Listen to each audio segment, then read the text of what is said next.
요즘에는 가성비가 좋은 마감재를 디자인적으로 훌륭하게 소화할 수 있도록 인테리어 하는 것이 훨씬 효과적일 수도 있는데, 할지 말지를 마지막까지 망설이실 정도의 아이템이라면 건축이 마무리된 시점에 해도 충분히 할 수 있다고 판단되시면 과감히 실행하지 마시고, 결국 누구나 꿈꾸는 성공적인 집 짓기를 실현할 가능성이 엄청 높아질 수 있기 때문입니다.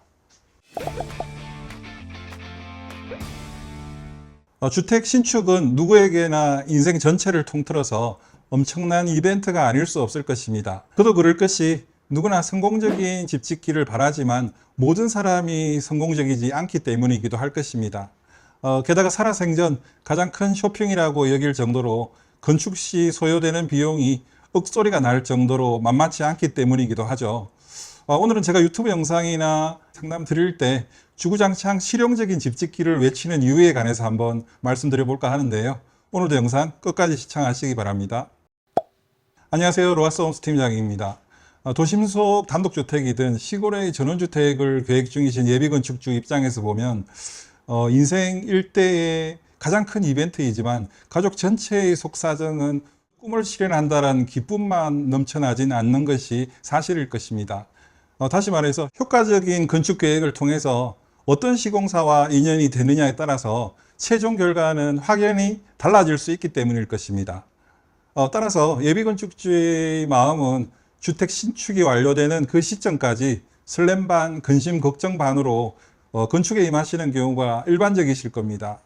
그런데 저를 통해서 현장 상담을 받아보신 예비건축주님들이나 로아스홈 유튜브를 통해서 인연이 되셔서 건축을 완료하신 건축주의 전체적인 체험담을 들어보면 제 자랑 같아서 낯간지럽지만 대부분 만족해 하시고 개인 SNS를 통해서 고마움의 뜻을 전해오곤 하십니다.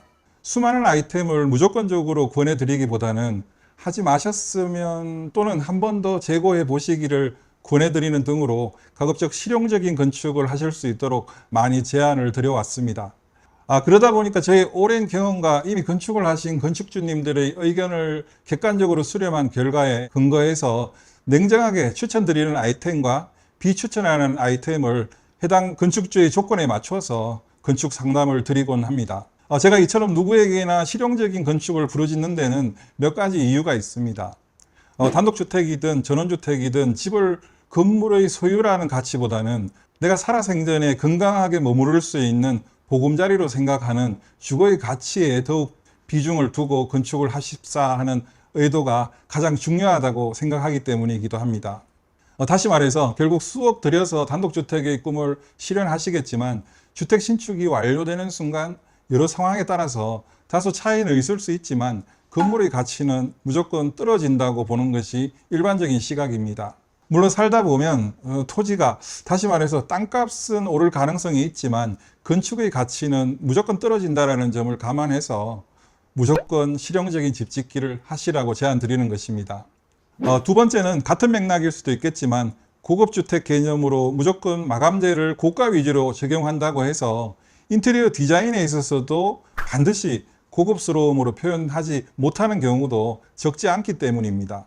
요즘에는 가성비가 좋은 마감재를 디자인적으로 훌륭하게 소화할 수 있도록 인테리어 하는 것이 훨씬 효과적일 수도 있는데, 무조건 수입 제품, 브랜드 제품만을 고집하다 보면 그로 인해서 소요되는 건축비 대비 아웃풋이 기대에 못 미치는 경우가 많기 때문입니다. 셋째로, 건축을 진행하시면서 필요 이상의 욕심을 부리시면 건축을 마무리하시면서 건축비 예산 초과로 난감해 하시거나 급기야 준공 후에 추가 대출을 받으시는 결과를 초래할 수 있기 때문이기도 합니다. 따라서 건축을 할 때는 가급적 눈높이는 조금 낮추시는 것이 실용적인 집 짓기를 위해서 많이 도움이 될 것으로 확신합니다. 넷째는 할지 말지를 마지막까지 망설이실 정도의 아이템이라면 건축이 마무리된 시점에 해도 충분히 할 수 있다고 판단되시면 과감히 실행하지 마시고 일단 준공 후에 좀 살아보시면서 결정할 수 있도록 시간을 충분히 가지신 후 실행하시는 것을 추천드립니다. 마지막으로 팀장이 실용적인 집 짓기를 강조하는 또 다른 이유는 실용적인 집 짓기 측면을 고려해서 버릴 건 버리고 취할 건 취하다 보면 반드시 그렇지 않을 수도 있지만 대부분 상당히 합리적인 결정을 할 수 있을 것입니다. 이처럼 건축 과정에서 합리적인 결정, 실용적인 결정을 할 수 있다는 것은 결국 누구나 꿈꾸는 성공적인 집 짓기를 실현할 가능성이 엄청 높아질 수 있기 때문입니다. 물론 앞으로도 저는 이 같은 소신에는 흔들림 없이 더욱 합리적이고 효과적인 건축 방법, 실용적인 건축 방법에 관해서 더욱더 연구하고 개발해 나갈 계획입니다. 어떠셨습니까? 건축 매니저의 입장에서 건축주가 원하시는 모든 아이템을 가감없이 권해드리기보다는 객관적인 자료에 근거해서 실용적인 건축을 하실 수 있도록 제안 드리는 것은 어쩌면 건축 매니저의 가치나 책임이 아닐까 하는 생각을 가져봅니다. 오늘 제가 준비한 내용은 여기까지입니다. 좋아요, 구독 버튼 눌러주신 결과를 보고 있으면 저희 제작진에게 엄청 힘이 되더라고요. 부탁드리고요. 저는 다음 시간에 더욱 유익한 콘텐츠로 여러분들과 함께 하겠습니다. 감사합니다.